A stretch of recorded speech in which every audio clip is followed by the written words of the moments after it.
in the quiet hour before dawn, when the world still forgets its own name, a poet wakes inside a thought, not of flesh, but of fire and breath.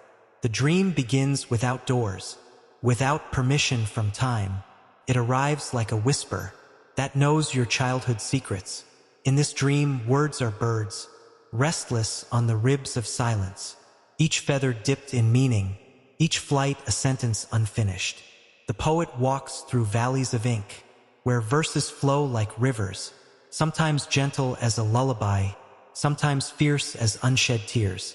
Mountains rise, carved from metaphors, their peaks crowned with unanswered questions, snowed over by years of restraint, waiting for courage to melt them. The dream has a sky stitched with symbols, stars shaped like commas and pauses, the moon a full stop of silver, ending nothing, beginning everything. Here, pain does not knock politely. It sits beside you like an old friend, telling stories you tried to forget, asking to be written, not healed. Love, too, walks barefoot in this land, leaving footprints that glow softly, each step a promise half-kept, each sigh a chapter trembling. The poet's heart is a fragile library, shelves bending under memories, some books burned by regret, others unopened, waiting for loss. In the dream, tears are not weakness. They are ink distilled from truth, falling onto blank pages, forming lines no pen could dare. The poet hears voices of the unseen, ancestors, strangers, unborn souls, all lending their breath to a single line, all asking to be remembered. Time behaves strangely here. Yesterday and tomorrow drink together. Childhood loves hecho beside grave wisdom. And nothing is ever truly late. The poet kneels before silence, the greatest teacher of all, learning that not every feeling needs to scream to be heard. Words resist at first, like shy deer at the edge of a forest, but patience turns fear into trust, and soon the page begins to live. Each stanza is a small rebellion, against forgetting, against numb days, against a world that moves too fast to notice a trembling heart. The dream shows crowns made of dust, and beggars rich with inner suns, teaching the poet what power truly is, and where dignity chooses to sleep. Loneliness appears as a long road, lit by lanterns of self-discovery, making endless yet honest, leading always inward. The poet learns that sorrow is not an enemy but a mirror, reflecting depths joy alone cannot reach, shaping a truer voice. In this dream, language has a pulse. You can feel it beneath your fingers, a living thing that demands respect and rewards sincerity. The poet writes not to be praised, not to be crowned by applause, but to survive the weight of feeling, to breathe where silence suffocates. Dream after dream folds into one, a vast manuscript of existence, where every life is a stanza, every ending a necessary rhyme. The poets sees themselves clearly now, not as broken, not as whole, but as becoming, endlessly becoming, and that is enough.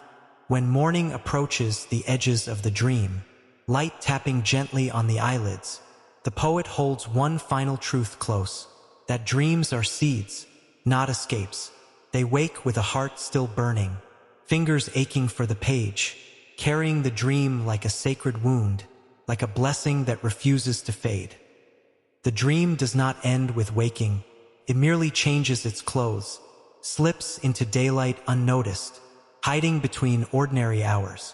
The poet walks among people now, faces busy with survival, yet every passing soul is a verse waiting to be read. Streets become long sentences, punctuated by traffic lights, each red a pause for reflection, each green a leap of faith. The sun rises like a metaphor, simple, ancient, unavoidable, teaching the poet that clarity is not the enemy of depth. In crowded rooms, the dream whispers, even laughter carries shadows, even joy has a history, and every smile learned endurance.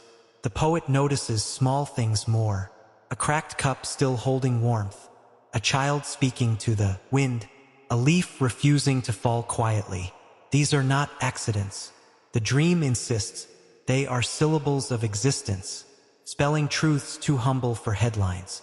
Memory returns like migrating birds, some wounded, some singing, all demanding a place. On the wire of the heart, the poet writes of loss without fear now, knowing grief is only love, that forgot where to go, wandering until language gives it shelter. Night arrives again, softer this time, wrapping the world in listening, and the moon resumes its duty as the eye of unanswered prayers. The poet sits alone with paper, not lonely, just uncovered, as if the soul has removed its armor and chosen honesty instead. Ink flows slowly, deliberately, each word weighed like a vow, for the dream has taught restraint. Say less but mean it fully. There are lines that tremble, afraid of their own truth, yet the poet lets them stand, for trembling is proof of life.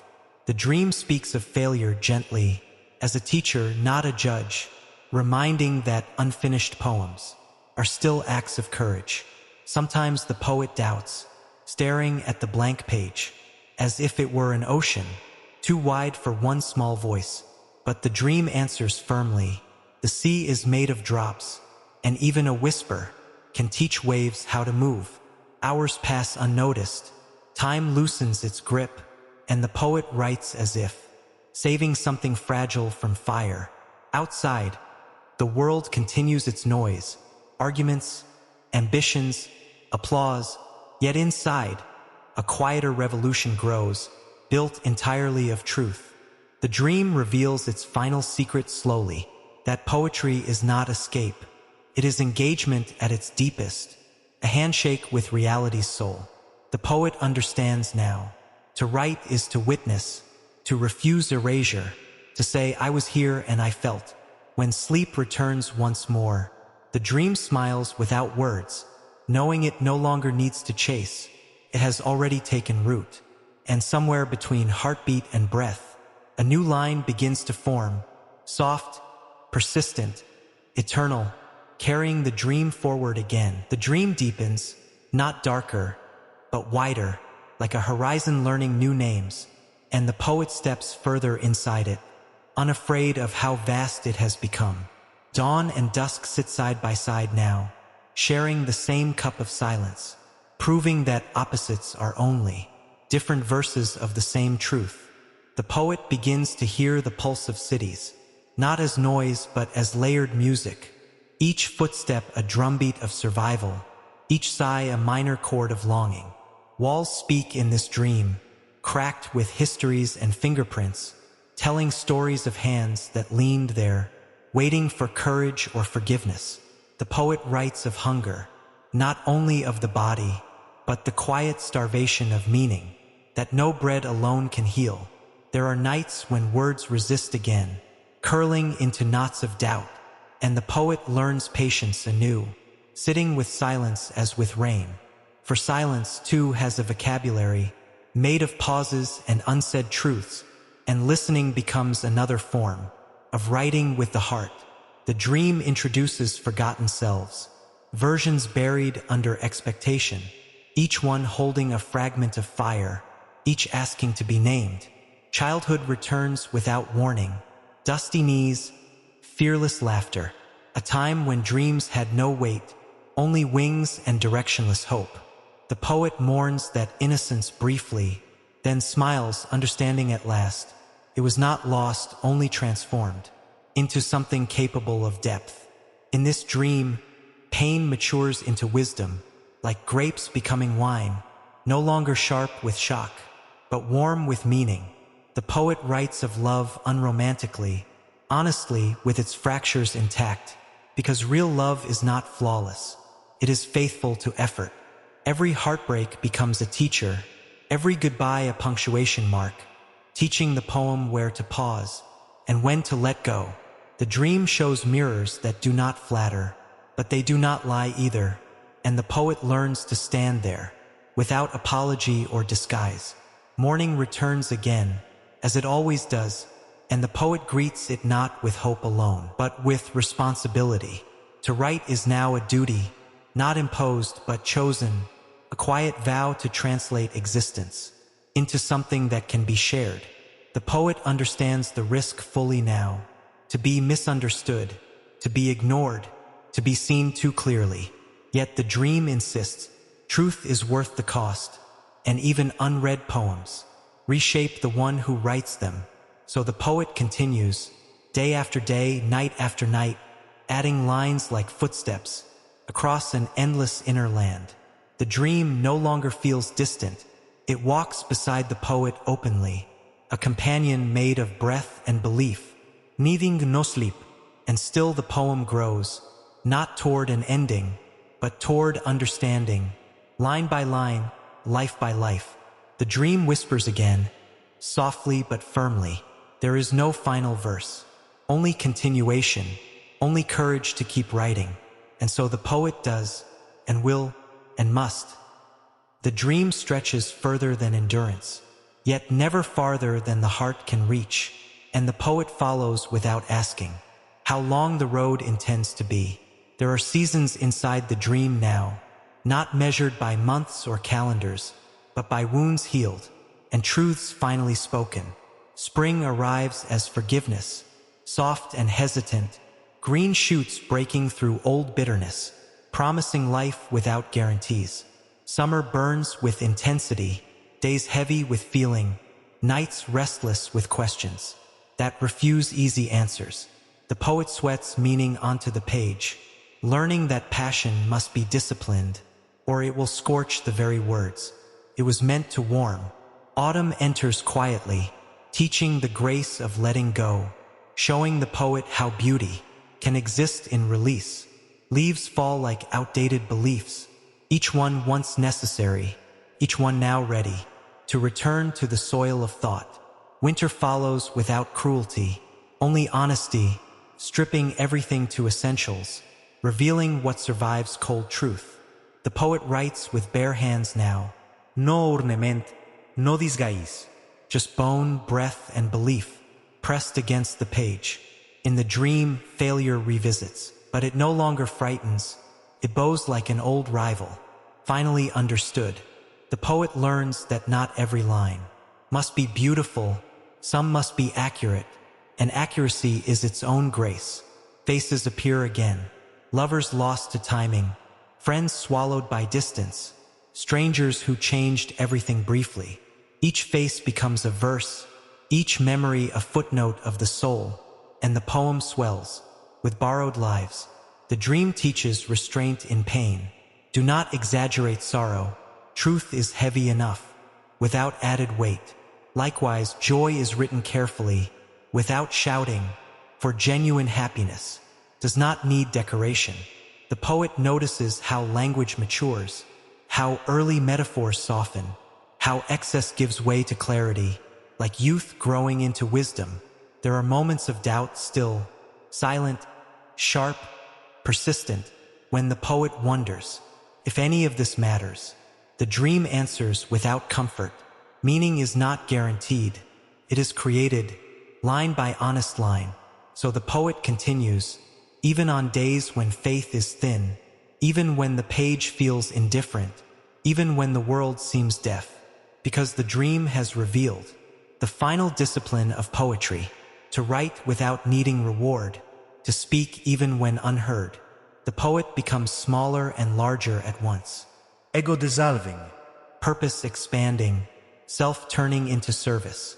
Now the dream breathes through the poet, not the other way around, and words arrive like responsibility, not inspiration alone.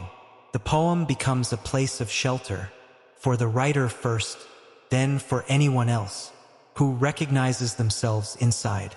And somewhere deep within the dream, a quiet certainty settles. As long as one line is written honestly, the dream survives. So it moves forward again, unending, patient, alive, poet's dream, still writing itself through the poet. The dream no longer asks for belief. It simply exists, like breath continuing in sleep, like a river that does not announce its flow. The poet begins to sense the weight of legacy, not fame carved into stone, but the quiet inheritance of words, left behind like lanterns. Some lanterns will dim quickly, Others will burn longer than expected, yet even the briefest light teaches darkness its limits. The dream opens a chamber of questions, large and echoing, where answers are not demanded, only honesty. Why write when silence is easier? Why feel when numbness protects? The poet sits with these questions, letting them bruise gently. The response does not arrive as logic, but as necessity, because the heart insists, and resistance only deepens the ache. The dream shows a world without poetry, colors slightly duller, grief heavier without language, joy unable to name itself. In that vision, people survive, but they do not translate themselves, and the poet shudders, understanding the cost of quiet. Returning, the poet writes with steadier hands, aware now that poems are bridges, fragile, incomplete, yet brave enough to span inner distances. The dream introduces humility, a calm, grounding force, reminding the poet, you are a vessel, not the source. Words pass through, not from, and ego dissolves like salt in water, leaving only flavor, never ownership. The poet writes for strangers never met, for nights not yet endured, for hearts that will one day search, for proof they are not alone. There are lines meant for a single reader, perhaps never found, yet written anyway, because intention itself carries meaning. The dream teaches endurance. Some poems must wait years, before they understand themselves, before their time arrives. Revision becomes a form of respect, not correction, but listening again more carefully, allowing truth to sharpen. The poet learns to erase without regret, to release lines that once felt sacred, understanding that growth requires leaving versions behind. In this dream, maturity is quiet. It does not announce arrival. It simply refuses to lie. For the sake of beauty, the poet's voice settles into itself, no longer chasing echoes of others, no longer apologizing for depth,